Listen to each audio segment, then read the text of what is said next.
When police in England and Wales interview or interrogate suspects, they don't use the traditional tactics commonly shown on TV and in movies. Instead, officers are trained to use a framework known as PIECE.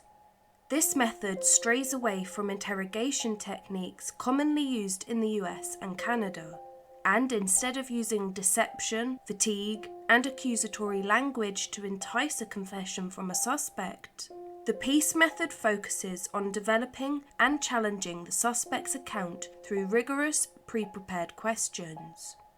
Before this model was put into practice, the British police did not have much training or expertise in this area. Issued in 1912, the judge's rules gave informal guidance to police on how to conduct interviews to avoid the evidence that came out of these being ruled as inadmissible in court. For example, the judge's rules recommended police keep a record of the questioning and to give a caution if they had evidence to suspect someone had committed an offence. Ultimately, these recommendations weren't enough to stop the police from obtaining false confessions during interviews. Multiple high-profile cases in the 70s and 80s that involved involuntary confessions generated a lot of attention on the police, as well as public pressure to improve the standards of interviewing.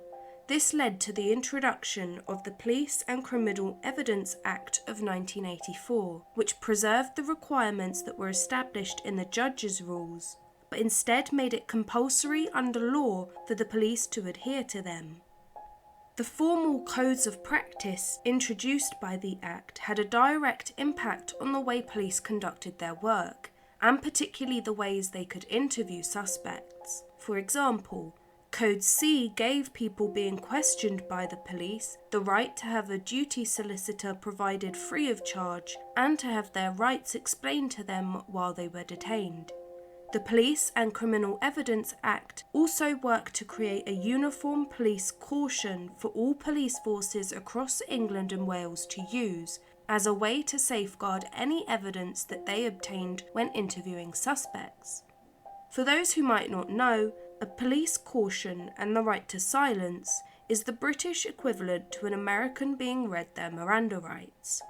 You do not have to say anything, but it may harm your defence if you do not mention when questioned something which you later rely on in court. Anything you do say may be given in evidence. This must be read aloud to the suspect to ensure that anything they say, or don't say, will be admissible in court later. In the early 1990s, the British government asked law enforcement to work alongside psychologists to develop a new investigative interviewing framework to be adopted throughout England and Wales. This new approach was to be more transparent and much less accusatory, with the main aim of preventing false confessions and ensuring the evidence obtained during interviews did not directly or indirectly lead to cases being lost at court. The framework they came up with is the PIECE model and has since been internationally praised. So, how exactly do you conduct a PIECE-style interview? First, we need to revisit the PIECE acronym. Preparation and planning is what happens before the interview takes place. The plan is not a formal script that the officer must follow, but more of a framework for the interviewer to work with and be guided by. Part of the interview plan involves the police officers reviewing the investigation up to that point and determining what information is already known and what still needs to be discovered. Having a plan and being prepared for any outcome is one of the most important steps in order to conduct an effective interview. Being considerate of the individual characteristics of the suspect and incorporating that into a written interview plan is the best way to ensure the key objectives of the interview can be achieved. This can include factors such as their age, cultural background, their domestic circumstances, their mental and physical health, and any previous contact they might have had with the police. Unlike the read technique often used in the US, One of the central goals of the piece method is to conduct an interview that makes the suspect feel comfortable enough to speak freely. Interviewers are actively encouraged to make any adaptations that are necessary in order to safeguard not only the suspect themselves, but also the integrity of the interview. The next step is to engage and explain. At the very beginning of the interview, the officer must explain the reason for the interview, what the objectives of the interview are, and ensure the suspect fully understands these. It's generally considered good practice to also explain what the expectations and normal routines of an interview are. For example, informing them that notes will be taken and that the interview is being recorded. With a suitable interview plan in place, the best way for the interviewer to begin to build rapport with the suspect would have already been thought about ahead of time. Once in the interview room, it is up to the interviewer to generate an atmosphere in which the suspect will engage and speak openly. For example, this could include some chit-chat or small talk that is unrelated to the crime but can prove really helpful in making the suspect feel more relaxed. Up to this point, the interviewer generally holds the role of initiating the discussion, but as they move towards this part of the framework, their aim would be to transition to a more supportive role, where the suspect feels empowered to guide the interview with their free and unrestricted account of the offence or crime being investigated. Limiting any interruptions and displaying signs of active listening, such as facing the suspect and using prompts to encourage them to continue, are effective methods the interviewer can use to help this process. The interviewer's next focus would be to expand the suspect's account in order to clarify the details. A way of doing this could be by breaking down their story into smaller and more manageable chunks, or through a combination of open and closed questions. Open-ended questions encourage the suspect to give their account in a way that is less likely to be influenced by whoever is conducting the interview. Specific closed questions allow the interviewer to have more control over the direction of the interview and can be used to get the suspect to reveal information they had previously not mentioned. The questions that are asked in a piece-style interview are generally short, simple, and concise. Unlike the read technique, this framework tries to avoid the suspect becoming confused or feeling pressured into answering a question. Despite this, leading questions are allowed to be used within the piece framework, but because they can distort the suspect's memory and might result in inaccurate information, they should only be used as a last resort.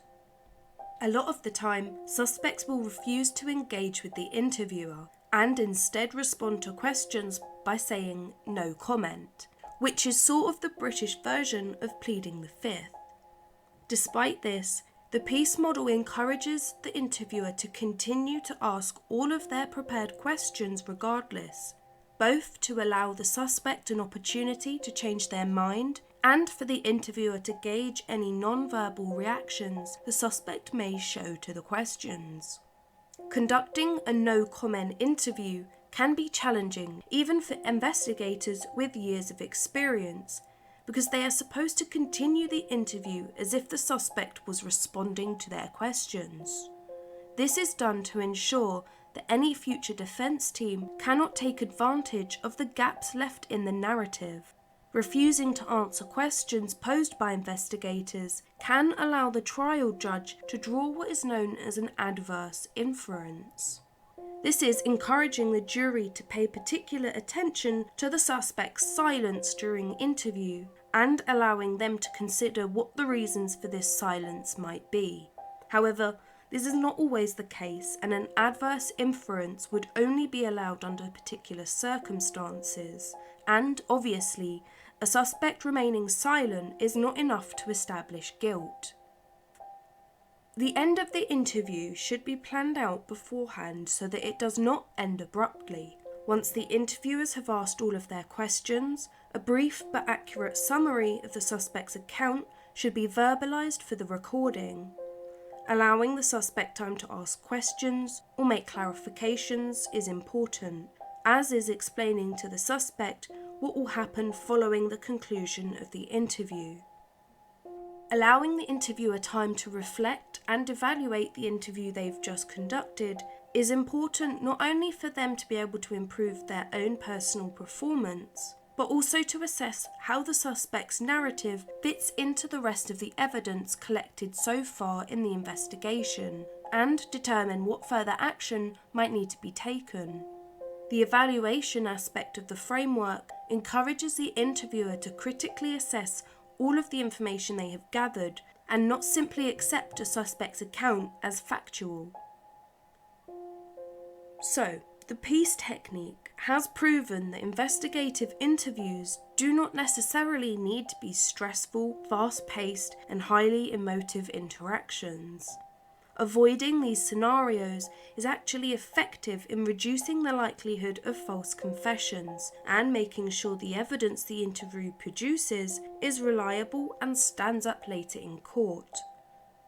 These benefits are probably part of the reason that the piece interviewing framework has been adopted by other police forces and agencies around the world, including Canada, Hong Kong, Australia, New Zealand, Singapore, Malaysia, the United Arab Emirates, and the Republic of Ireland.